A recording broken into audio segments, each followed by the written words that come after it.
Добро вечер, 24 анализа, добро дојдовте. Европска шлаканица од сред Скопје за владата на Христијан Мицковски или пак последно предупредување дека Европската Унија ќе крене раци од Македонија и ние ќе завршиме во блокот со Косово и Босна и Херцеговина. Колку тврдото не и тврдиот став на премиерот Христијан Мицковски околу внесување на бугарите во Уставот може да биде тригер за Македонија да ги добие и оние преговори и да го отпочне оној диалог за кој што Мицковски вели дека е подготвен да седне на маса во Брисел со бугарските представници. Но и што може од сето тоа и дали воопшто може да се добие нешто, бидејќи Антонио Кошта вели за Македонија нема план Б. Зошто за Украина има, а за Македонија не може да има. Како понатаму и до кога во овој вакуум и статус кво период? Дали чувствува одговорност опозицијата во однос на прифаќањето на францускиот предлог, кој што го прифати без консензус и без двотретинско мнозинство и ја прифати она обврска за уставни измени? Што ќе се случува понатаму и што значи изјавата на лидерот на СДСМ Венко Филипче дека е подготвен да заложи својата политичка кариера за Македонија да ги направи уставните измени, меѓутоа и онаа најава дека ќе ги повика лидерите на лидерска средба за уставни измени. Се заговарали широка влада за споделена одговорност. Дали Македонија ќе продолжи по европскиот пат или ќе сврти на некоја кривина? И сето тоа кога во земјава владата ја тресе заменувањето на Арбен Таравари, ќе предизвика ли тој земјотрес, можно ли да ни се случат предвремени парламентарни избори и кој ќе има корист од излегувањето на Таравари од Илинденска број 2, ќе ќари ли СДСМ некој пратеник или пак ќе им се удрат од глава контрадикторните изјави во однос со евентуално коалицирање со ДУИ, ќе биде ли финалната пресметка помеѓу Христијан Мицковски и Али Ахмети на локалните избори. За сите овие теми, меѓутоа секако со фокус на Европската Унија и на оние пораки кои што денеска јас би кажала без дипломатски ракавици се упатија од сред Илинденска број 2, вечерва дебатираме. Јас сум Душица Мрѓа, а мој вечерашни гости Антонио Милошовски, подпредседател на Собранието, поранешен министер за надворешни работи од ВМРО ДПМН. Добро вечер, добро дојдовте. Благодарам. Благодарам што прифативте поканата. Фани Карамфилова Пановска, заменик председател на СДСМ. Добро вечер и добро дојдовте. Добро вечер и благодарам за поканата. Благодарам што прифативте. Прв пат во ова студио, барам кај мене, и прв пат на дебата, колку што јас успевам да ви ги следам настапите од кога преземавте функцијата во СДСМ.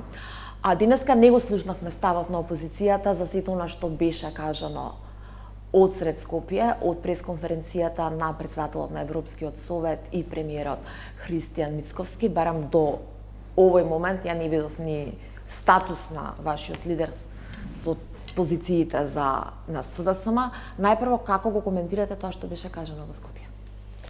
Видете, денешната посета на председателот на Европскиот совет на нашата држава е уште еден индикатор дека Европската Унија навистина вложува напори и праќа сигнали дека Македонија треба да се придвижи на патот кон европската интеграција.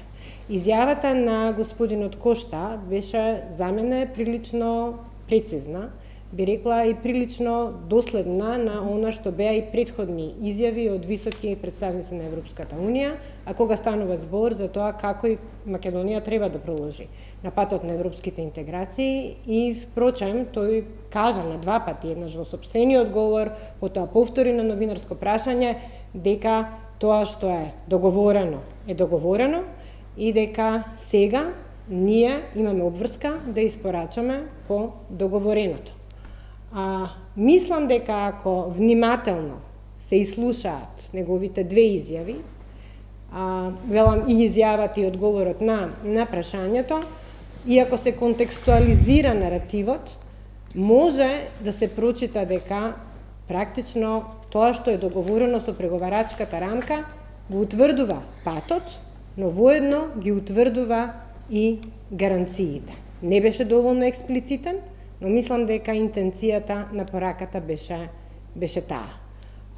Тоа што нашиот премиер Мицковски во одговор на прашање, а воедно и во сопственото излагање го кажа, исто така не покажува никаква разлика во однос на позициите досегашни на нашата влада и на владеечкото мнозинство, односно дека нема намера ова владеечко мнозинство да направи ништо повеќе во моментов за да го одблокира процесот. Така што вашата дефиниција дека сме во статус кво и дека сме со блокиран европски пат е комплетно валидна. Како Социјалдемократскиот сојуз гледа на таквата ситуација, ние сите овие месеци наназад повторуваме и кажуваме дека апсолутно стоиме во поддршка на се она што владата ќе успее да го обезбеди како подобра преговарачка позиција во овој процес. Апсолутно Социјалдемократскиот сојуз на Македонија ќе поддржи било каков предлог во таа насока. Но тоа што е реалност е дека такво нешто не се случува. Не само што не се случува од страна на Европската Унија како отварање некаква можност за промена, дали на почетокот беше барање за одложено дејство на уставните измени, па потоа тие барања премина наши и очекувања во некакви гаранции да ни обезбеди Европската Унија, па сега слушам во последните изјави дека ќе бараме некакво спроведување на пресудите на Европскиот суд за човекови права од Страсбур, односно нивно почитување и спроведување од страна на Република Бугарија, лавираме во барањата и во очекувањата на тоа што ние сметаме дека би била за нас подобра преговарачка позиција, но воедно не гледаме сериозен напор од страна на нашата дипломатија и целата инфраструктура што ја нуди нашата дипломатска мрежа, која што навистина би се залагала за ова ситуација, посакувана. Добро, имам јас тука контра аргументи и прашање, меѓутоа сакам Милушовски вас да ве вклучиме во дебатата. Вие бевте и поранешен министер за надворешни работи. Дали она што го кажа Кошта денеска беше малку потврд став без дипломатски ракавици и одговорот на премиерот беше релативно тврд, односно истиот оној став што го кажува целиот овој период? Што значи тоа? Криваме раце од Европската Унија, бидејќи ако нема план Б, а планот А не ни е прифатлив ваков каков што е, каде сме? Да. Па прво би сакал само да се согласам со она што беше изнесено во еден дел, дека се наоѓаме во ситуација на блокирани преговори, токму благодарение на политиките на Бујар Османи, на Димитар Ковачевски, на Артан Груби и на Зоран Заев. Овие луѓе пред 5 години од денес тврдеа дека Македонија отпочнала преговори за членство со една фотографија од владениот авион. Зоран Заев од една конференција во Атина, да ве подсетам, даде изјава дека спорот со Бугарија му изгледа смешен и ирационален. За потоа истата партија и истите луѓе или во малку поразличен состав да го прифата тоа што 80% од македонците не го прифаќаа и да го прифата тоа што не можеа да го испорачаат уставните измени по барање на Бугарија. Иако истата политичка партија организираше и референдум кој што вклучуваше и прашање за членството во Европската Унија. Затоа според мене изјавите на претседателот на Европскиот совет не се изненадување. Тој како искусен политичар би требало и да ги следи насоките кои што се дадени и ги следи договорите кои што Европската комисија или Европската Унија ги постигнала, но истовремено ги ценам и изјавите на премиерот кој што одговори искрено, без заобиколување. И сметам дека ако ние како политичари или како две поголеми политички партии застанеме заеднички за еден став, тогаш и Европската комисија поинаку ќе не цени. Тогаш имаме поголема можност да добиеме и план Б. Зошто? Затоа што не се добива подобра шанса ако претседателот на СДСМ оди на средба на Социјалдемократската асоциација во Брисел и изјавува дека тој безусловно би гласал за промената на уставот по барање на Бугарија. така не се добива поповолна позиција, така се рушат дипломатските позиции на Македонија. Но ако најсилните партии застанат заеднички и кажат дека ние нудиме или бараме европско решение, било каква превземена концесија да не биде поврзана само со почеток на преговорите, туку и со известниот пат до полноправно членство, тогаш може и од Брисел да добиеме и посериозен третман. И затоа јас би очекувал од Социјалдемократскиот сојуз прво да имаме едно признание дека тоа што беше направено со прифаќањето на бугарскиот диктат беше погрешен политички и дипломатски чекор, која што цена сега ја плаќаме со ова статус кво.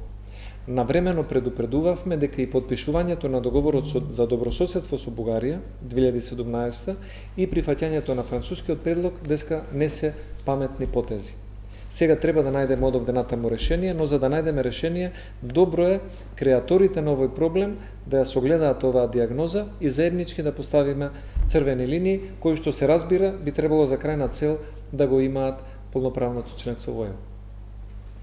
Токму околу тие црвени линии пред една недела вашиот лидер во едно гостување најави дека ќе бара средба со парламентарни партии за уставните измени, за да Македонија отиде во Брисел заеднички црвени линии усвоени во собранието. Што е планот? Видете, не знам конкретно на која изјава мислите, но сакам да го кажам следново. Значи, За публиканти пред една недела. Поентата на таа изјава, ако е таму и тоа е извадено од контекст, е дека практично Социјалдемократскиот сојуз на Македонија за европската интеграција, која што е процес, така се водел пристапувањето во Европската унија и во сите други држави од регионот, кои што пристапија во изминатите децении, на едно консензуално ниво. Европската интеграција е стратешко прашање на една држава, за кое што, како се пристапува, би било идеално да најголемите политички актери или политичките актери во парламентот меѓу себе имаат договорени ставови. Затоа што европската интеграција представува трансформација на општеството и значи трансформација на институциите, значи трансформација на политичкиот диалог и така натаму, да не набројувам.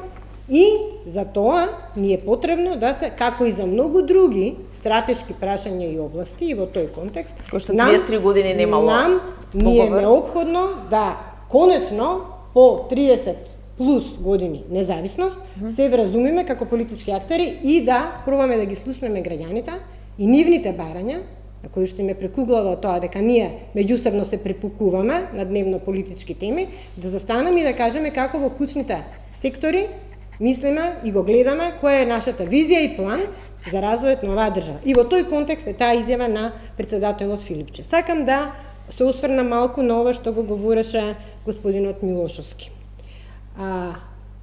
Република Северна Македонија и владата на СДСМ во претходниот мандат со првата меѓувладина конференција во јули 2022 година де факто го отвори процесот на пристапни преговори. Тој процес на пристапни преговори и отворањето треба да се случи во две фази во нашиот случај, така беше и за Албанија. И по таа прва меѓувладина конференција, а по испорачување на оние задачи кои што ги добивме согласно преговарачката рамка, меѓу кои еден е оваа политичка обврска за промената на уставот, таму имаше и други задачи, тоа се трите патокази, вие добро знаете, и како искусен човек кој што бил задолжен за надворешната политика и постојано ја следите. Сакам да речам дека пристапните преговори се отворени. Не се отворени поглавјата. Ние во моментов сме заглавени во тој интеррегнум во кој што де факто преговорите се отворени со тоа што и скрининг процесот се случуваше. Вие знаете дека вие не може да спроведувате скрининг процес билатерален и да добивате извештај за состојбата по кластерите ако немате отворени преговори. Преговорите се отворени, не се отворени поглавјата. Борбата е сега што треба да направиме и колку време треба да чекаме и колку тоа време што го губиме и го чекаме не чини сите нам како држава, како граѓани, најмногу младите, без перспективноста, условно кажано, која што се појавува, за да го направиме овој чекор што се бара, за да може да влеземе во следната фаза. И во таа смисла, Социјалдемократскиот сојуз, со сите своји капацитети и во рамки на парламентот, и во рамки на партијата, апсолутно стои на располагање да помогнеме, да си помогнеме заеднички сите во интерес на државата и на граѓаните да го одблокираме процесот. Јас дури на моменти и мислам да ние некако различно ја читаме преговарачката рамка. А нема да консензус Социјалдемократскиот сојуз, владата на Социјалдемократскиот сојуз во претходниот мандат де јуре не успеа и де факто да обезбеди, но тој беше понуден платформата за разговор, за вклучување на тогашната опозиција. И во процесот кога преговарачката рамка беше формулирана или се формулираше и претходно во работните групи, понудата беше намеса. Вие ќе ве потсетам, веројатно се сеќавате, дека ми се чини дека беше една недела пред самата меѓувладина конференција, некој 14 јули 2022 година, се изгласа со 68 пратеници во собранието заклучоци по основ на тоа кои се нашите црвени линии, кои што заеднички се договараа со опозицијата тогаш, а кога се во прашање идентитетските прашања. И тие заклучоци денеска повторно ги гледав. Тамо ставот е прилично тврд по однос на идентитетските прашања. И јазикот, и идентитетот, и културата.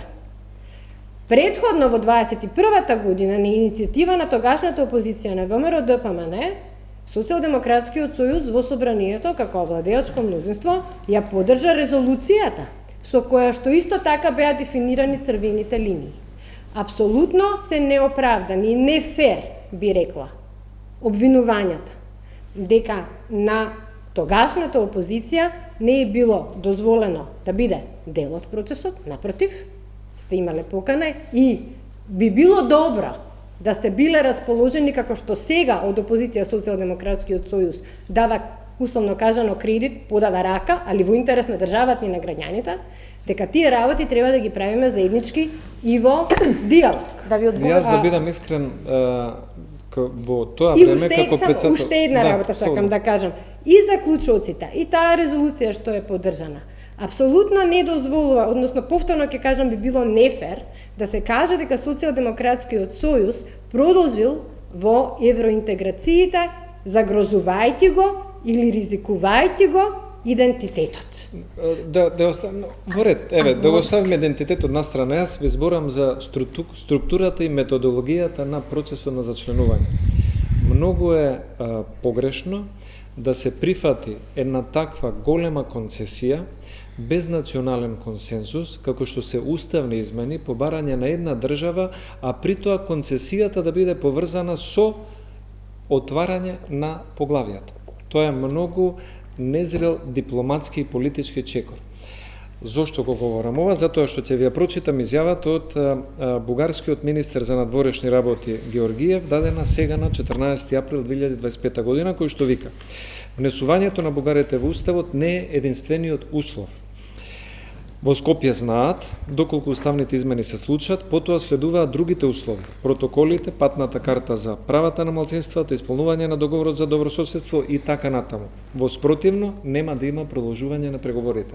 Јас ви зборам дека вие направивте стратешка грешка со таквото сервилно однесување, прво формално кажување на не од страна на Ковачевски, а потоа и потврдување на она на кое што цела јавност се спротивстави. Ние знаеме која беше голготата која што ја помина Македонија со блокадата од Грција. Со ваквото однесување вие создадовте методологија, ние повторно да одиме еден таков трнлив пат. Еден пат кој што прво значи нефер однесување кон Македонија, бидејќи се прифаќаат критериуми кои што не се дел од критериумите на Копенхаген, и второ методологија која што не носи до преговарачкото, до полноправното членство, туку не носи до отварање на преговорите и неизвестност после тоа. А бидејќи рековте дека граѓаните очекуваат од нас да изградиме консензус, да ги следиме политиките на граѓаните и нивните гледишта по ова прашање, ќе ми дозволите само да споделам една анкета направена во март 2025 година од Ипсос, каде што 74% од македонците се против овој бугарски услов преку францускиот предлог, 13% се за, 13% немаат одговор. И второ, опцијата, дали ви е прифатливо доколку промената на уставот е со одложено дејство, 48% одговориле дека се против, 44% за, 8% немаат одговор. Значи, дури и таквото нудење на опција, кое што треба да се избориме заеднички, доколку успееме, е поларизирачко помеѓу граѓаните. Затоа сметам дека грешката е направена што е прифатен услов кој што не бил прифатлив за мнозинството пратеници и за мнозинството граѓани. Сега е тешко да излеземе од тој услов. Втората работа што сакам да ја потенцирам е дека ние во Македонија малку некритички гледаме на процесот на проширување на Европската Унија. Зошто гледаме некритички? Затоа што секогаш сме спремни да исполниме барања кои што се надвор од рамките на европските стандарди и критериуми, а најчесто не сме спремни да го побараме тоа што ни следува. И ние како држава треба исто така да направиме една анализа кој е приоритетот на Европската Унија за зачленување во ЕУ. Еве, јас ќе ви кажам што ни беше пренесено од поранешниот главен преговарач на Хрватска за членство во Европската Унија. Тој го рече следново: Европската Унија, за да создаде услови за проширување со нови земји членки, прво треба да го реформира договорот во ЕУ за бројот на комесари, да не може секоја земја членка да има комесар. Второ, да се реформира правото на вето, особено она што е консензус за отварање или затварање на поглавја и да биде со двотретинско мнозинство. И трето, може би и најважно, да се реформира методологијата како ќе се делат фондовите од ЕУ, бидејќи Франција, Италија, Шпанија, Холандија се многу загрижени дали од фондот за земјоделски субвенции или од фондот за неразвиени подрачја ќе зема повеќе Украина, Молдавија, Македонија, Србија, Албанија или Босна и Херцеговина. Затоа сметам дека треба да бидеме многу предпазливи, бидејќи што може да се случи? Две варијанти. Можеме да го смениме уставот утре и задутре да добиеме ново вето и да имаме ново разочарување. И второ, може да се случи да го смениме уставот и никогаш да не станеме полноправна членка, односно да ни се понуди за 4 години од денес да бидеме асоцијативна членка со одредени ускратени права во рамките на Европската Унија. Затоа сметам дека треба со голема сериозност да му пристапиме на овој процес, да не бидеме дневно политички ориентирани и да не води изјавата на еден, би рекол, избран представник на Европската Унија, кој што е задолжен тоа да го каже. Многумина го кажале, вие се сеќавате на изјавите од Ангела Меркел како една од водечките фигури која што дојде тука за време на референдум. Изгласајте го референдумот, сменете го името и вратите на ЕУ ќе ви бидат отворени. Но потоа добивме француско вето. И затоа сметам дека треба да сме да ви одговори, па потоа ја имам прашање за 25, односно за Ајде сега вака да одиме со ред. И ќе тргнам од ова последното. Кога велите дека не критички го обсервираме или сакаме да го анализираме пристапот на Европската Унија во процесот на проширување. Морам да кажам дека, како да кажам, разочарувањата на нашите граѓани, апропо тоа што Европската Унија не беше фер до крај во односот кон Македонија, јас сосема го разбирам. Но тоа не значи дека ние како партија и јас сега овде во дебатава некритички го обсервирам односот на Европската Унија кон процесот на проширување. Новиот бран на проширување во Европската Унија, кој што се планира да се случи во 2030 година, а кој што, како што рековте и сами, апсолутно подразбира поинаква пред се распределба на буџетот на Европска Унија, е сега веќе во фаза на изработка. Новата финансиска перспектива на Европската Унија за периодот од 2028 година до 2035 година, дебатата за буџетот на Европската Унија е во зародиш. Мислам, е отпочната. Во таа дебата, овие антиципирања дека од нашиот регион ќе бидат членки Албанија, Црна Гора, може би Молдавија, може би Украина, се земаат предвид. Македонија на таа мапа, во овој процес, Во моментов, за жал, ја нема никаде и ќе сакам да зборувам околу ризиците за тоа, но подоцна. Околу анкетите. Споменавте 74% граѓани имаат проблем да се прифати францускиот предлог таков каков што е во моментот.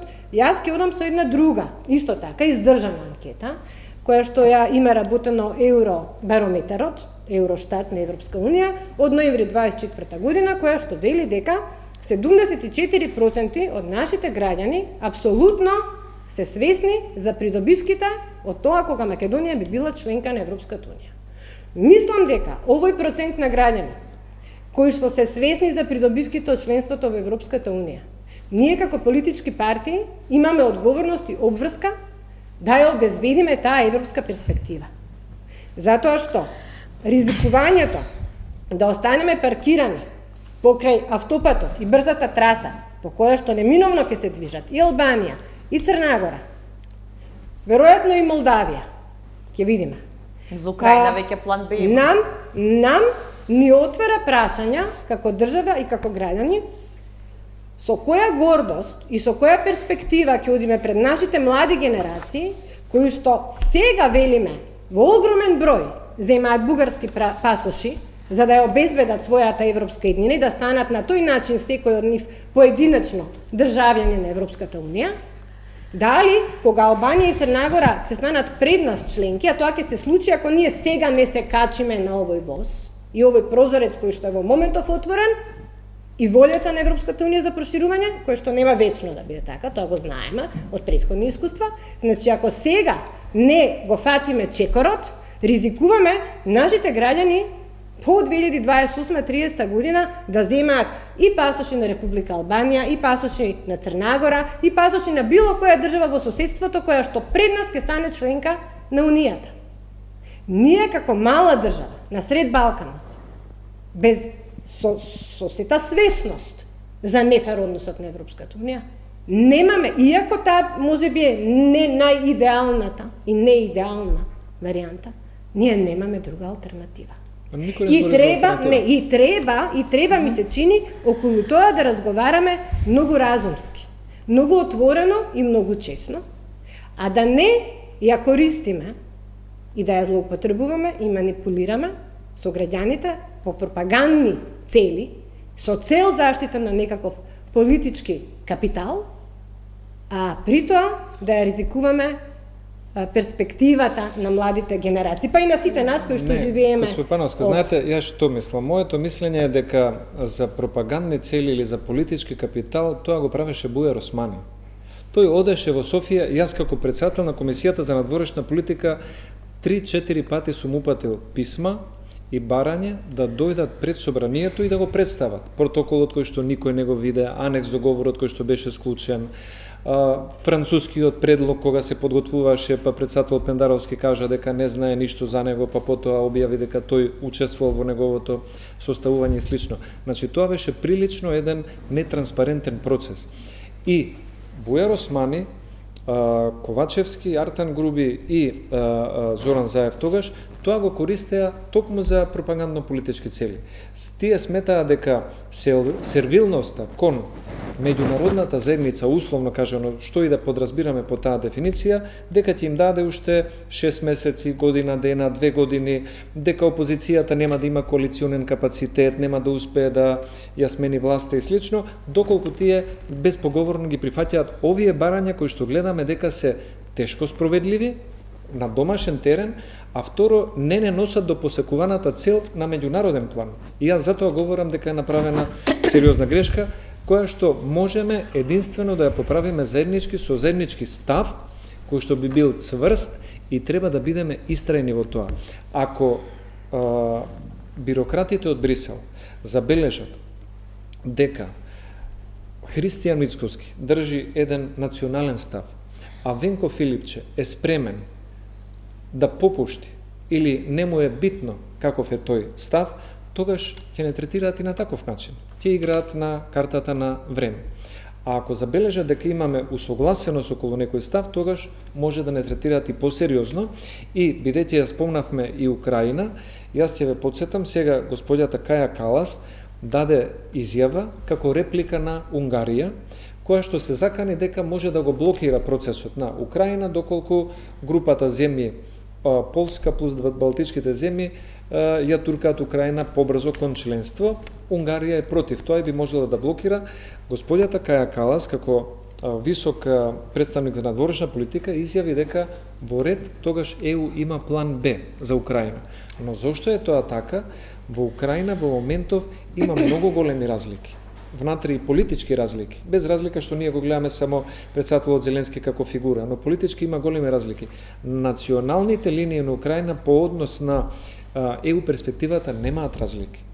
И затоа нивната позиција сепак е малку и повисоко ценета. Кај нас би требало во тој дел, јас не зборам за идентитетски теми, зборам за темата како Македонија со било која концесија да е сигурна дека тоа е нешто последно, а не овие изјави што ги добиваме од министерот за надворешно од Бугарија, и ако се изменаджира таквата концесија, како да не однесе до целта за полноправно членство. Никој од ЕУ во моментов не е спремен тоа да го каже. Само малку морам да реплицирам, се извинувам и ќе ми дозволите да не се согласам. Ќе ми дозволите да не се согласам со тоа дека не одговорив преска на изјавата на бугарскиот министер за надворешни работи, која што така како што ги наредивте таксативно работите, сите тие, и билатералната спогодба, и протоколите и така натаму, и протоколите се производ на билатералната спогодба. Вие, верувам, ја имате детално исчитано нашиот договор за добрососедство со Бугарија, каде што работата на интердисциплинарната комисија и тоа што таа треба да ги произведува како резултати и аутпути е практично дефинирано во овие протоколи. Што ми е поентата? Договорот за добрососедство со Бугарија. Постоела ли преговарачката рамка или не постоела? Бил ли дел од тој договор преземен во преговарачката рамка или не? Ние во процесот на пристапување кон Европска унија мора да го почитуваме. Вие тоа многу добро го знаете. Добрососедските односи се дел од процесот на стабилизација и асоциација. Добрососедските односи од 2009 година се третираат како дел од политичкиот критериум. Од првиот, ако сакате да разговараме методолошки и стручно, не знам колку е за јавноста тоа интересно. Не, сакам само да кажам дека тоа што добрососедски односи испаѓа дека земјата членка на ЕУ секогаш е добар сосед, а земјата кандидат за ЕУ секогаш е лош сосед. Тоа е проблемот. Министерот за надворешни работи на Бугарија ги наведува оние работи кои што формално, не сакам да ги правдам, но тоа се барања што се, односно, поентира на документи кои што се дел од процесот. Тој не измислува нешто ново. И сакам во овој контекст да кажам следново, дека ниедна држава која што станала членка, па и државите од регионот, тој процес не го направила без одредени отстапки и компромиси во текот на процесот на различни нивои и различни прашања. И некогаш и многу често биле и малцинствата. И со тоа не сакам да кажам дека е тоа фер плей, просто тоа е дел од реалната политика. А она што е за нас битно е дека треба да веруваме малку повеќе на нашиот капацитет како луѓе, на нашиот капацитет како политичари, на нашиот капацитет како институција, ако сакате, кои што ќе треба да вложат максимален напор и со целосен свој интегритет да го проложат процесот. Процесот на пристапување неминовно не знаеме од која држава какво прашање може да ни отвори. И тој не може никој во моментов да ни го нацрта за да ни биде предвидлив. Тоа што ние треба да си го знаеме за себе е дека ние, ако ние ги здружиме капацитетите, along the political line што велат, значи ни сите политички партии, и се договориме дека е ова стратешка определба, и ги позиционираме институциите така, јас сум убедена дека ние кога го истераме процесот максимално добро. Ако немаме при тоа сопки и подместувања. Тоа е главната тема е за сопките. Во моментот никој нам не може да ни гарантира кои се тие работи што може да се отворат во текот на пристапните преговори. На тоа треба да сме реални и да кажеме дека да, процесот е таков. Дека ние треба да работиме на нашите капацитети и на нивниот интегритет, односно на институциите, тоа е несомнено. Дали вие со овој протокол кој што излезе по срамната декларација 2019 во Бугарското собрание и по оваа преговарачка рамка во која што дел се протоколите сменети во формулација и извештаи, мислите дека ние нема да имаме билатерални барања од Бугарија? И дека не се оствара флексибилност и за малцинствата и за говорот на омраза, ако сакате за историската комисија, која што двете страни треба да се согласат за нешто да биде, апсолутно. Меѓутоа, дали вие сметате по ваква изјава на Георг Георгиев дека не е флексибилна преговарачката рамка во однос да си ја толкува Бугарија така како што ја сака, а да се повикува условно на копенхашките критериуми? Јас едно знам. Не, на копенхашките критериуми условно за протоколите се видете, протоколите се извештаите од работењето на интердисциплинарната комисија, годишните извештаи кои се говорот на омраза, патоказот, малцинствата. Не, чекајте малку. Различни се извештаите од работата на интердисциплинарната да го толкуваат дека не се дава флексибилност на Бугарија со ова. Не, јас само мислам да го толкува. Јас само мислам дека а блокадата да биде копенхашка. Ако нашите експерти во историската популарно наричана комисија си работат својата работа и тоа се очекува од преговарачката рамка согласно нивните знаења и дека тоа што ќе го договорат ќе треба двете влади прво они со консензус да се согласат, па потоа двете влади да го прифатат и така натаму. Мислам дека тој процес има прилично филтри досега веќе воспоставени, кои што гарантираат дека таму работите не може да излезат од контрола. Мислам дека ова што денеска меѓу другото Кошта го кажа, дека тоа што е договорено, односно дека со преговарачката рамка, нашиот македонски јазик е забетониран како таков. Да, доказ за тоа беше и подпишување на договорот за Фронтекс на македонски јазик.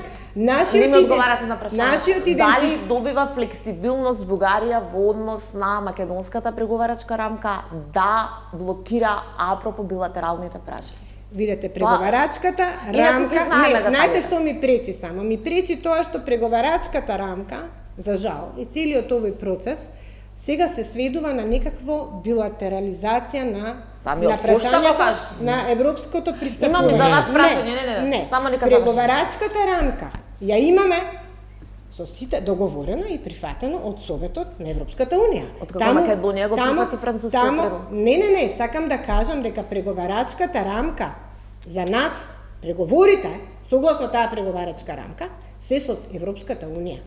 Можноста, тоа што делови од договорот со Бугарија се дел од оваа преговарачка рамка. Од протоколите пострашно. Во протоколите се дефинирани работи за кои што комисијата треба да работи и да известува. Тоа што е ова дел од преговарачката рамка ни нуди можност во некаков хипотетички следен спор на масата да имаме Европската унија. И ние сега треба да бидеме паметни и мудри. Прво го споменавте акцијскиот план за малцинствата. Ајде да размислиме како можеме изработката на акцијскиот план за малцинствата дополнително да ги зацрта нашите црвени линии визави тоа. Македонија е шампион во механизми за гарантирање на малцинските права, немаме тука нешто многу ние што треба да правиме. Ајде да видиме како низ акцијскиот план за малцинствата ние може да ги додефинираме нашите црвени линии. Ајде да бидеме креативни во тој дел. Мораме да одиме на реклами, имам и за вас прашање пред рекламите. Ако Кошта денеска вели, јасно е она што е договорено, немаме веќе што да договараме, сега треба да го испорачаме она што се договорило и веќе нема простор да се бара нешто повеќе. Зошто се уште зборувате за средби, диалог, механизми? Председателката вечерва во интервју вели за промена на креативни решенија за преговарачката рамка. Затоа што Македонија... Тоа е патот, Искуството на Македонија досега не било такво дека тоа е патот. Се правеле концесии заради погрешно прифатени услови и отстапки и потоа наместо награда следувало разочарување. Ние не сакаме уште еднаш да направиме тоа што го направиле како погрешна политика Буер Османи и Ковачевски, да го прифатиме, да го реализираме и да не донесе до ново разочарување. Ама ви велат нема промена, тоа е. И јас мислам дека во политиката, ако се има желба, ако се има волја и взаемен интерес, може да има Ако конструктивна сте промена. во војна како Украина, Не, Македонија не, не е во војна. Јас сметам дека се согласила може за преговарачка дека рамка, може зошто? Македонија, доколку има желба во рамките на Европската унија, сериозно да се пристапи кон проширување со целиот регион, тогаш зошто 5 години во важењето на една уставна норма би биле проблем за некого? Ако навистина ние стануваме членка за 5 години, тогаш тој кој што ја бара промената на уставната норма би требало да рече во ред. За нас тоа не е голем проблем, ние ќе го прифатиме, но ако тој кој што ја бара уставната измена не се согласува да даде известност дека за 5 години ние ќе бидеме членка, тогаш може би има некоја друга намера. Ние да не бидеме членка и да има други блокади. Не се креира иднината на државата ако бидеш тука ќе биде на хипотетички Јас не ви кажувам замисли. предпоставки. Јас ви ја кажувам изјавата на бугарскиот министар за надворешни Ја работи, имам, кој јас што вика внесувањето на бугарите во уставот не е единствениот услов. Тоа значи дека ако денес се почнат уставните измени, утре може да следува блокада. И што сме направиле ние? И една клучна разлика. Ма кој што денес ке кажа дека Господјата Карамфилова Пановска, тоа е во моментов таа разлика, не била на избори и не добила гласови од граѓаните на кои што се повикуваме. И јас сум добил гласови од граѓаните и најголемиот дел од нив лично ми пренеле свое мислење и позиција дека не се согласуваат Македонија по 100 пат да го менува уставот, а потоа да биде во неизвестност на патот кон Европската унија. И јас како човек кој што го почитува тој политички легитимитет кој што го дава граѓанинот, сакам да бидам фер кон довербата што ја дале граѓаните.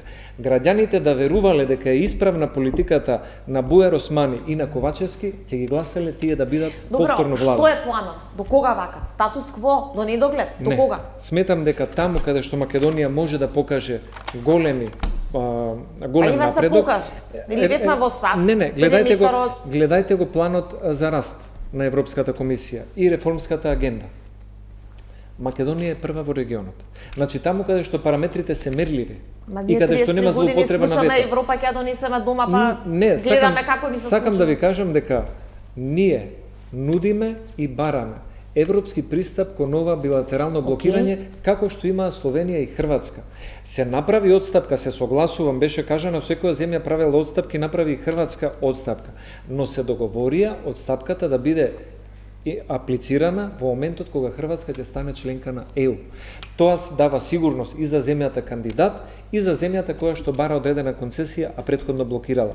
Ваквиот пристап да направиме измени кои што некој според мене на погрешен начин ги прифатил и одат спротивно на суверенитетот на државата и на волјата на граѓаните, мислам дека е наивно. Ја разбирам аргументите, меѓутоа ви кажувам дека има зид. Еве и претседателката вели уставните измени биле извонредно концепирани и кажал кошта денеска на состанокот, но Бугарија не ги прифаќа и тоа е тоа точка. Во Европската унија имавме еден пример кој што значеше конструктивна абстиненција. Се однесуваше на Украина, една земја членка беше против војната помош, ги замолија на 15 минути да излезат од состанокот. Има ли кај нас кој да го излоборија тоа за кај нас? Ако ние имаме заеднички став, цврст во државата, тогаш ќе имаме поголеми шанси да го излобираме тоа и во Европската унија. Правиме пауза за реклами, па потоа сакам да ги чујам аргументите околу лобирањето и изјавите кои што стигнуваат од СДСМ во однос на уставните измени и сето она што стигна како порака и како што велат лобирање во Брисел од нивниот лидер Венко Филипче. Батата во 24 анализа, интересен беше разговорот и за време на паузата, пораките од Европската унија пренесени преку претседателот на Европскиот совет Антонио Кошта денеска од Македонија, меѓутоа и македонскиот одговор и одговорот на премиерот Христијан Мицковски, главна тема на вечерашната дебата. Фани Карамфилова Пановска, заменик претседател на СДСМ, и Антонио Милошовски, подпредседател на Собранието и поранешен министер за надворешни работи од ВМРО ДПМН, мои вечерашни гости. Зошто не верувате дека ќе избоксува владата партнер кој што ќе застане зад Македонија и ќе извади Бугарија на кафе, како што вели Милошовски, случајот со Орбан и со Украина?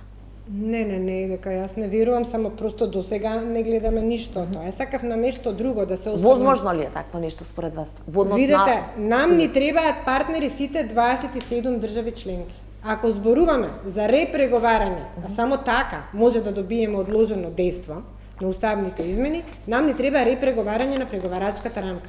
Тоа репреговарање треба да се репреговара со секоја од 27-те држави членки, што е невозможно и самата Европска унија вели дека е невозможно. Добре. Јас сакам да се осврнам и во овој контекст на она што го зборуваше пред малку господинот Милошовски, а поврзано со граѓаните, изборите, легитимитетот и одложеното дејство. Ја ќе почнам од одложеното дејство. Зошто нам како држава да не ни од полза да ги внесеме сега бугарите во уставот со тоа што дефинитивно паѓа во вода тезата некогашна на Бугарија дека овдека нели еден народ, две држави. Значи дефинитивно се дефинира дека во оваа држава, нашава Македонија, живеат македонци апсолутно и има некои таму бугари што ќе бидат малцинство. И на тој начин да се обидуваме да ги еманципираме граѓаните, овие што велите вие дека на избори не гласаат, односно вам ве гласале, за да малку им ги отвориме перспективите. Одложеното дејство на уставните измени, по мене, нам не ни дава никаква дополнителна гаранција или не знам каков бенефит или превенирање на не знам каков ризик заради она што го кажав претходно. Значи, одложеното дејство апсолутно не нуди, согласно вашите стравувања, гаранција дека ние нема да станеме, односно дека ќе станеме членка на Унијата на тој начин. Полноправното членство на Унијата е единствената опција што пристапниот процес, согласно договорите на Европската Унија, во моментов ги нуди. Се осврнавте на ризик, се сомневате дека било која држава ќе стане полноправна членка. Јас и самите знаете дека согласно важечките договори на Европската Унија, процесот на проширување и отворените преговори и пристапниот процес завршуваат само и единствено со полноправно членство. Се додека тие договори се такви, а за да се променат договорите на Европската Унија за основање на Европската Унија, треба консензус од сите држави членки. Па така и за оваа опција, се во тој контекст ќе ја споменам, да се променел начинот на гласање во Советот, да сите би сакале ние. Да не биде со консензус, да биде со квалификувано двотретинско мнозинство гласањето во Европскиот Совет. Но и за да се промени тоа, треба сите држави членки да се согласат. Значи, повторно е потребен консензус. Па така и за полноправното членство. Значи, тие држави, апсолутно, Албанија, Црна Гора, Молдавија, и ние, ако се одблокираме и продолжиме во процесот, апсолутно по мене е многу веројатно дека ќе станеме полноправни членки на Унијата. Што ќе се случува по 2030 година и како следните бранови на проширување ќе се одвиваат, тука може да антиципираме ризици. И затоа сметам дека сега е многу критично да се сработи тоа. Го споменавте планот за раст. Планот за раст, да, Македонија изработи сериозна реформска агенда, една од првите држави која што го доби авансното финансирање согласно планот за раст, но ние во изминатите 11 месеци, за жал, не гледаме сериозен фокус на реформите дефинирани во планот за раст, за да може Македонија понатаму да продолжи да ги искористува овие пари. И мора, вие сте председател на Комисијата за европски прашања во собранието, Националниот совет за европски интеграции, го води и председателот Филипче. Јас мислам дека тој форум во собранието треба да прави притисок и треба да ја мобилизира цела експертска, стручна, граѓанска и политичка јавност и експертиза, за да се зафатиме сериозно со работа на реформската агенда. Иако реформската агенда и планот за раст, со кој што нам помошта од ЕУ во овие следни 3 до 4 години ние малте не дуплирана од парите кои што ги добиваме од ИПА-та, со неа нам не ни се гарантира полноправно членство.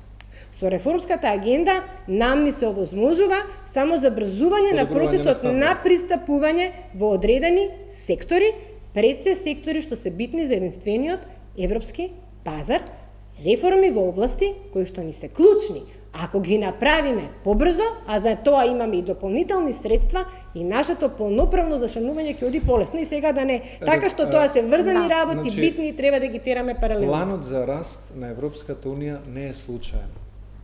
Не е случаен механизам. Ако прво зборам сега од аспект на Европската комисија. За phasing in, и не само тоа. Ако ги следите политичките говори на францускиот председател даден пред студентите на Универзитетот во Сорбона, после него следуваше говорот на германскиот поранешен канцелар даден пред студентите на Краловиот универзитет во Прага, ќе најдете еден заеднички именител, каде што и двајцата викаат проширување да, но најпрвен реформи институционални во Европската унија. После референдумот за името, на кој што јас не гласав, вие веројатно сте гласале за. Да. Ние имавме вето од Франција. Тоа вето не беше случајно. Тоа предизвика огромно разочарување. Да не блокираше Кипар, да не блокираше Бугарија, да не блокираше Естонија или Малта. Ефектот ќе беше ист. Ефектот ќе беше ист, но можеби изненадувањето или разочарувањето ќе беше помало. Но ако ве блокира Франција, тогаш ве блокира земјата која што ги обликува европските политики, вклучително и оние за проширување. И затоа, јас уште еднаш ќе напоменам, ние сме возрастни луѓе, но се надевам дека за 5, 6 или 7 години ќе имаме прилика пак некаде да разговараме на некој форум. Да се надеваме во Брисел на масата. Да се надеваме како... во Брисел, но според мене во Европската унија, од она што го имам како размена на мислење со пратеници од земји членки на ЕУ, пратениците секогаш зборат поотворено од министрите и од премиерите, во ЕУ веќе се разговара за асоцијативно членство на сегашните кандидати за полноправно членство. Тоа значи дека може да бидете членка, но не мора да бидете во сите области. Тоа значи дека може да учествувате на сите форуми, но не мора секаде да имате право на глас или право на вето, и тоа значи дека може да бидете и членка, а не мора да имате комесар. Договорите за Европска унија, доколку има заеднички именител во Полска, во Германија и во Франција, да не ја запоставиме Италија, лесно ќе бидат адаптирани и прифатени и од другите земји членки. Во спротивно ќе владее ова статус-кво. Тоа што сакам да го напоменам и е според мене битно за Македонија. Ние секогаш гледаме да најдеме некој наратив како наметнатата уцена после известно време да си ја представиме себе си како извонредна шанса. Ако требало бугарите во уставот да бидат внесени како малцинство, за ние како македонци да се само докажеме во нашето постоење, тоа ќе се направило 91, 92 или 93 година. Или ќе се направило во 2001 година, кога имало други поголеми уставни интервенции. Сега, барањето кое што Бугарија го наметна и за кое што Ковачевски после во интервјуа кажуваше дека кога го прифаќав како со нож во стомакот да ме сеча, тоа јас не го гледам како шанса. Јас не гледам дека тој се чувствувал добро кога го прифатил овој француски предлог и дека му било лесно. И затоа сметам дека е направена грешка, а ова, ако и пак ќе повторам, што е разликата помеѓу одложено дејство и веднаш. Ако навистина има интерес и во рамките на Европската унија и кај нашите источни соседи, Македонија да се зачлени во ЕУ, тогаш 5 години зошто би направиле некаква разлика за официјална Софија да бидат изменаџирани, а процесот да тече со следење на критериуми кои што се релевантни. Наместо да се занимаваме со историски читанки од пред 150 или 100 години. Сега вие мешате две работи, го мешате одложеното дејство со работата на историската комисија, и јас само ќе ве замолам да бидеме фер, многу добро ги познавате работите, да не манипулираме со јавноста. Одложеното дејство јас би го вратила прашањето назад вам. Која сега ние согласно преговарачката рамка, тоа е условот. Ние сега бараме тој услов да го репреговараме, ни велат невозможно е, тешко и комплицирано. Зошто ние сега инсистираме, еве да ве прашам, кој е бенефитот, кој би бил бенефитот за нас како држава, како граѓани, како македонци, ако сакате, ако издействуваме одложено дејство? Што ќе добиеме? Ќе имаме поголема сигурност дека нема да имаме билатерални блокади на нерационална основа. Ако ова е најсериозното, не е гаранција. ако ова е најсериозното барање на кое што е од големо значење за некоја држава членка на ЕУ, тогаш претпоставувам дека таа држава би сакала што побрзо да ја добие таа концесија, а со самото тоа, наместо да не блокира, да ни дава поддршка за членување. И да работиме на реформите во образование, инфраструктура, животна средина, владење на право. Сакам Блоков, бидејќи се случува во Македонија и земјотрес или поместување на политичката сцена на внатрешен план, сакам да го завршиме блокот. Ќе ви дозволам тоа да го кажете, меѓутоа со прашање со кое што јас ќе го завршам блокот. Што значи најавата на Филипче дека е спремен да ја заложи сопствената кариера за уставните измени, најавата дека ќе иницира средба за уставните измени дадена во интервју, дали заговарате проширена влада со споделено одговорност за уставните измени или само за план Мицковски заев? Не, апсолутно не. Таа изјава е во контекст, ја искоментирав на почетокот. Ме рековте дека е извадена од контекст, јас можам да ви ја цитирам до точка. Не, сакам да речам поширокиот контекст во кој што и таа изјава е дадена, а на линија... Дали е тоа на маса? Поширока влада со споделена одговорност, односно планот Заев Мицковски? Не. Значи, таа изјава, заедно со сиот наш настап како политичка партија во опозиција во моментов, е на линија на нашето размислување, постапување и делување. А што значи слушање на тоа што граѓаните го бараат, е дека треба еднаш за секогаш, кажав, да седнат големите и клучните политички актери во оваа држава и да се договорат за стратешките области како ќе се развива државата. Европската интеграција и напредокот на европската интеграција е едно од тие области кои што се стратешки и за кои што треба да се договориме. И во тој контекст, во контекст на тоа дека доволно име на сите и нема никаква полза и не нудиме никаква визија и не нудиме никаков план за развој, ако секојдневно само се припукуваме на дневно политички теми, за си што? Апсолутно, дискурсот, јавната дебата е сведена на едно сериозно ниско ниво, интенцијата наша и настапот и борбата и понудената соработка на власта е во тој контекст. Така и во тој контекст го понудивме и се чувствувавме дека сметавме практично дека владеачкото мнозинство ќе го поддржи законот за повредените и жртвите од трагедијата во Кочани. Проблемот е што ние сме расположени, ние сме свесни дека граѓаните бараат нешто друго, а за жал во владеачкото мнозинство слух и разум за таа работа се уште нема. Па истото и на планот на напредокот во европската интеграција. Дали гледате понуда за широка влада и споделена одговорност? Не го препознаваме тоа на таков начин, иако сме расположени и тоа беше констатирано и на самата билатерална средба на премиерот со лидерот на СДСМ, каде што ги отворија и можностите за соработка во одредени области или работни групи, но пак ќе кажам, по однос на евроинтеграциите, многу сме предпазливи што се нуди, а што се прави во реалноста. Затоа што човекот кој што пред 5 години тврдеше дека Македонија почнала преговори со ЕУ, денес има златна виза и бизнис во Обединетите Арапски Емирати, што не е членка на ЕУ. Неговиот наследник може би го има истото или не знаеме, ќе видиме делата што ќе направат, но ние би сакале сериозно да разговараме за евроинтеграциите до конечната цел, а не да направиме некоја одстапка, голема, национална, да добиеме потоа следно вето или блокада и да паднеме во следно разочарување пред граѓаните кои што ни дале доверба. Сакаме кон ЕУ да чекориме постабилно.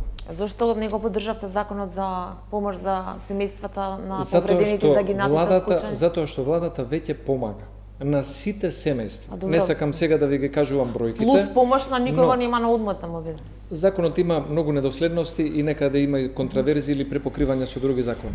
Но владата преку службата и за општи и заеднички работи сериозно вложи труд и средства за поддршка на семејствата на оние кои што има, за жал, настрадани и на оние кои што има сериозно повредени, особено тие кои што има лекување во странство. Со логистика, патни трошоци, режиски трошоци, сместување и се друго што беше потребно, и таквата поддршка и во иднина ќе продолжи.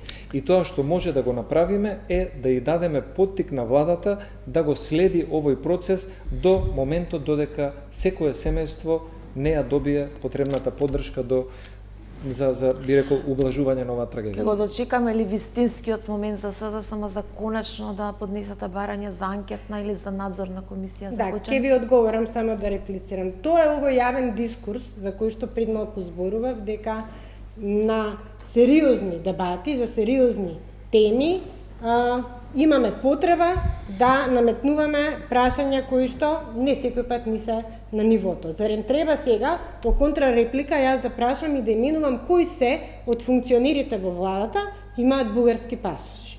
Ама мислам дека тоа не е нивото на дебатата за која што сме денеска дојдени овде.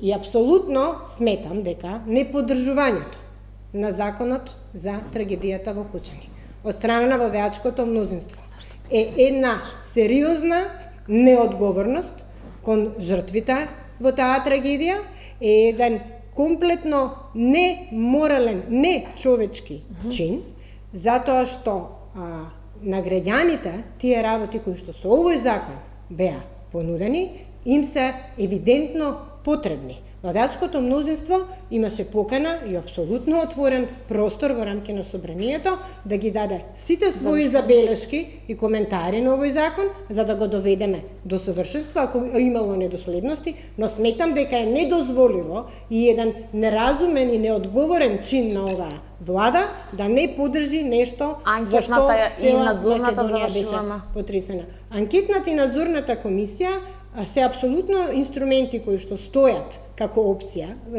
во рамки на работата на парламентот и на пратениците.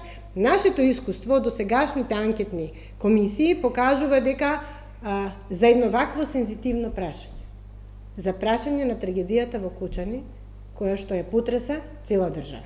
Тоа е нешто што ќе остави трага во нашето општество долги години напред. Тоа не е вообичаена случка. Многу е чувствителна. Искуствата од претходните анкетни комисии, кои што не беа користени, тој инструмент не беше користен за да се извадат повеќе докази на виделина и да се расчистат работите и вистината да излезе на површина, напротив беа користени и злоупотребувани за таму. Имате, се сеќавате на анкетната за онкологија, кој дел од документацијата беше сокриен, служат само и единствено за политички препукувања. Сметавме, и се уште сметаме, дека е многу рано и дека ова прашање е многу сензитивно, да се случуваат анкетни комисии кои нема да бидат инструмент за повеќе вистина информации до јавноста, туку само за политички. Ама секој ден не е проблем да ја критикувате истрагата, треба да се сподели дека пратеничката група на ДУИ и ќе ја критикуваме затоа што истрагата Ама чекате да заврши за да иницирате механизам во собранието. Пратеничката група на ДУИ веќе иницираше надзор на побара. Те видиме кога ќе се случи, но побара надзорна расправа на оваа тема пред Комисијата за политички систем. Да, знам, имаше. Така што тоа е игранки по собранието каде да бидеш што ќе треба според деловникот да се испочитува која ќе биде содржината на дебатата.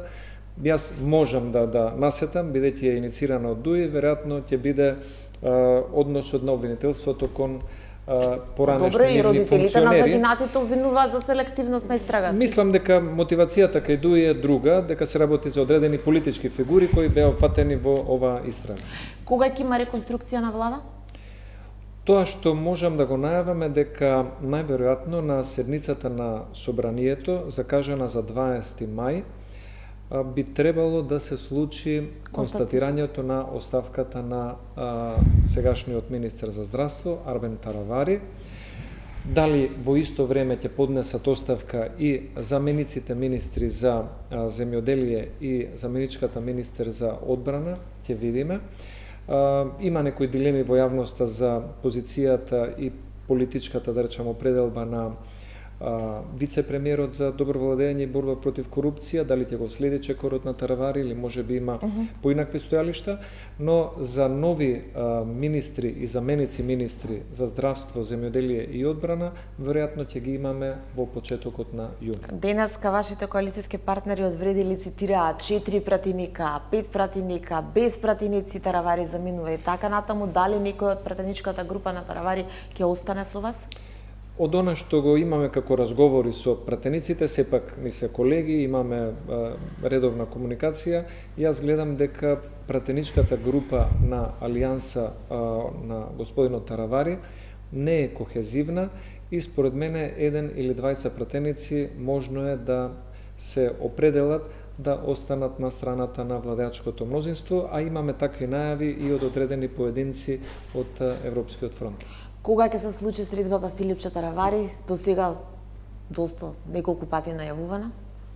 Не знам да ви кажам, средбата веројатно, како што и беше најавена, очекуваме да се случи. Кога точно, не знам да ви кажам, но ono што сакам да го искоментирам по тој повод е дека само бидејќи треба да излегувањето на Алијанса за албанците од коалицијата е уште еден илустративен момент дека коалицијата на ВМРО ДПМН и владата не функционираат и е практично резултат на тоа што оваа влада во изминатите 11 месеци не успеа да испорача на ниедно од своите предизборни ветувања, не успеа да спроведе ниту една политика во интерес на граѓаните, а незадоволството од функционирањето на владата и неиспорачувањето ја покажува и ова излегување на Алијанса за албанците од самата коалиција. Нас ни е искрено жал што е ова дополнително пореметување во функционирањето на владата и на коалиционите партнери кои што ќе продолжат да се занимаваат со сами себе и со личните интереси, наместо да се занимаваат со политиките и тоа што им е потребно на граѓаните, но што е тука е. Со да и со не, ќе се видите, ќе барате ли средба со Ахмети и дали очекувате предвремени парламентарни избори со локалните? Со да и со не, бидејќи на крај сме на емисијата. Опцијата секогаш постои, владеачкото мнозинство е тоа кое што одлучува дали ќе има парламентарни предвремени или нема да има. Мислам, треба да гласа мнозинство во парламентот. Ахмети ви е на агендата? Не, во моментов не. Во моментов се уште. Ќе има ли предвремени парламентарни заедно со локалните? Оваа година ќе имаме само редовни локални избори, нема да има предвремени парламентарни избори, а по однос на владеачкото мнозинство бројката е стабилна, истата сметам дека ќе расте, а за оставката на Таравари ценам дека од моментот кога пропадна проектот за паркингот на клинички центар, почна да се однесува поинаку од она што до тогаш го имаше како политички наратив. Предпоставувам дека има уште многу за разговор, меѓутоа ние дури влегуваме во терминот на дневникот. Јас ви благодарам што бевте вечерва дел од 24 анализа. Благодарам за поканата. Да, благодарам. Почитувани, ви благодарам на вниманието.